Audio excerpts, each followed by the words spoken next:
ನೋಡಿ friends, electrical scooty ಜಗ್ಗಲ್ಲ ಜಗ್ಗಲ್ಲ ಜಗ್ಗಲ್ಲ ಅಂತೀರ. ನೋಡಿ ಫ್ರೆಂಡ್ಸ್, ಬ್ಲಾಸ್ಟ್ ಆಗುತ್ತೆ. ಒಬ್ರು ಹಂಗೆ ಹೇಳ್ತಾರೆ, ಒಬ್ರು ಹಿಂಗೆ ಹೇಳ್ತಾರೆ.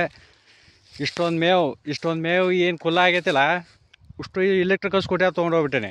ನೋಡಿರಿ, ಇದಕ್ಕೆ ನಂಬರ್ ಪ್ಲೇಟ್ ಬರೋದಿಲ್ಲ. ನಂಬರ್ ಪ್ಲೇಟ್ ಯಾಕೆ ಬರೋದಿಲ್ಲ ಅಂದ್ರೆ ಇದು 50 ಸ್ಪೀಡ್ ಮೇಲೆ ಹೋಗೋದಿಲ್ಲ. ಒಂದು ವರ್ಷ ಆಯ್ತು ನೋಡ್ರಿ ಇಲೆಕ್ಟ್ರಿಕಲ್ ಸ್ಕೂಟಿ ತೊಗೊಂಡು. ಇಷ್ಟು ಕುಂಡ ಮೇವು ತೊಗೊಂಡು ಹೇರ್ತನ್ರಿ, ಸುಮ್ಮನೆ ಹೋಗತ್ತೆ. ಯಾವುದೂ ಚಿಂತೆ ಇಲ್ಲ, ಏನಿಲ್ಲ. ಅದಕ್ಕೆ ಲೋಕಲ್ ಅಡ್ಡಾಡ್ಬೇಕಂದ್ರೆ ಊರಾಗಿಂದ ಏನು ಕೆಲಸ ಬೇಕಾದ್ರೆ ಎಲ್ಲರೂ ಹೊಲಕ್ಕೆ ಹೋಗೋದಿದ್ರೆ ಇಂಥ ಒಂದು ಇಲೆಕ್ಟ್ರಿಕಲ್ ಸ್ಕೂಟಿ ತೊಗೋರಿ. ಆಮೇಲೆ ಇಲೆಕ್ಟ್ರಿಕಲ್ ಸ್ಕೂಟಿ ಪವರ್ ನೋಡಿರಿ, ಒಟ್ಟು ತಿಂಗಳನ್ನ 200 ರೂಪಾಯಿ ಅಷ್ಟೇ ಖರ್ಚು ಬರುತ್ತೆ ರೀ ಇಲೆಕ್ಟ್ರಿಕಲ್ ಸ್ಕೂಟಿ ಇದು. ನೋಡಿರಿ, ಇಷ್ಟು ಕುಣ ಮೇವು ಹೇರ್ಕೊಂಡು ಹೋಗುತ್ತೆ ರೀ.